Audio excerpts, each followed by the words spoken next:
banuu fati nama taatee sillee asitti lama fagaan muummichi ministeera Khaleessaa EBC OBN gubbaa taasisaa keessatti lama akka waan nu qaamni faatu deessanii kanaafuu kan ijoollee bulchuu danda'a kanaaf gara norqootti enne dubbii argitee kijiba isii umruun isii kijiba keessaan baatu jarritu inuma kijibdi beektaa waan qajeela isiin dubbatu muraasuma argite irri caala hojiif dubbiin isii waliin simu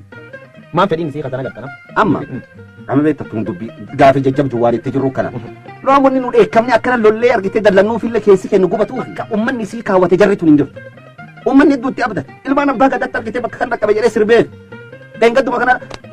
badhaasa addunyaa kana noobeelii argate jennaan oromoon kan abbaate sirbiteef gammaddeefi sabni biraa sirbeef kam mee sabnummaan biraa hiriira ba'ee nam kanaa sirbe kam woo somaalee ollaa kennaa kan taate malee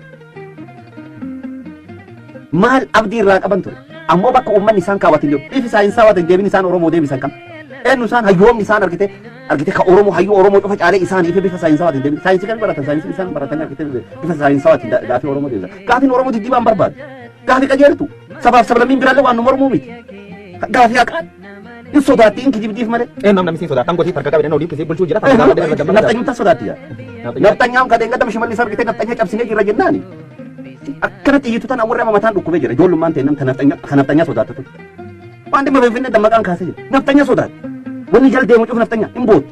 waraqaa eenyummaa argachuuf woo kennuu barbaadan nafxanya sodaata gaafii afaan oromoo deebisuuf eenyu sodaata nafxanyum kan sodaata jira nafxanyum kan sodaata ganamaa galgal maanti itti naqab soda oromootti naqab eenyuttis gorsa jira muummichi ministeera oromoo kamittis gorsa jira sabboona kamittis gorsa jira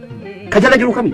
daaqonoota fi warra qeessotaa fi akkasumas argitee warra argitee oromummaa jibban warra oromummaa argitee oromummaan isaanii tadhata qabsoon teenya tukta isaan dhukku wanni qeerroo jedhan argitee seexana jedhanii warra sammuu keessa qabutu warra kanatu nam kan taa'ee gorsa nam kan beekta nam tokko eenyummaa isaa beekuuf namni isa marsi laaleedha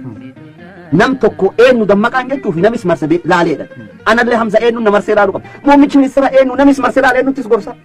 kanaaf sodaan nu qabnu tana nama kana namni marsee jiru nafxanya gaafiin oromoo immoo akka hin deebineef nafxanyaan ganama gargar hojjetaa jira doomineet godhamee jira guutumaa guututti hudhamee kokkee qabamee jira ammoo nu sobuudhaaf lamma wajjin ammoo riigat fiffiigan